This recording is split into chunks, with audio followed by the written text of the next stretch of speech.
Well, if only someone could have possibly predicted this happening. Oh, wait.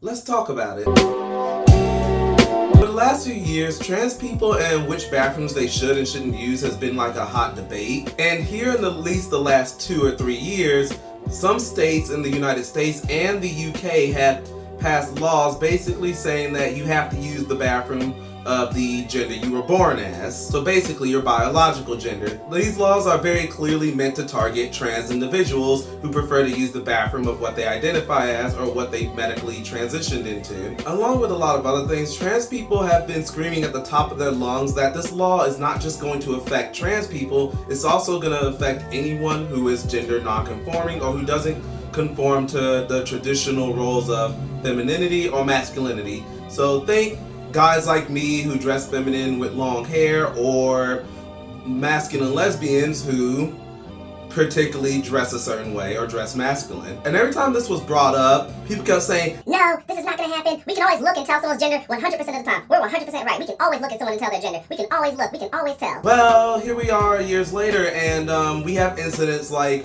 what I showed at the beginning of this video happening. Mind you, the woman in that video is a biological woman. She is a masculine presenting lesbian. Over the last 2 years, there have been a ton of incidents of people harassing biological women going into the women's restroom because they didn't look like a woman. And when I say look like a woman, I mean they didn't fit a certain aesthetic of femininity. All the things that they used to tell if these women were women or trans or not were completely arbitrary. And honestly, a lot of times they were based in misogyny. And the craziest part about this is the exact type of thing that trans people and gender non-conforming people were warning against. That, hey, this law is gonna disproportionately affect a lot of people who aren't even trans. And what's even crazier is all the feminists that supported this law and supported this are now coming back and saying, well, it's her fault for not dressing feminine enough. If she didn't want to be accused of being a man, she should be more feminine. What? I find that very ironic, because isn't one of the big things of feminism is that women should be allowed to wear whatever they want without fear of being harassed?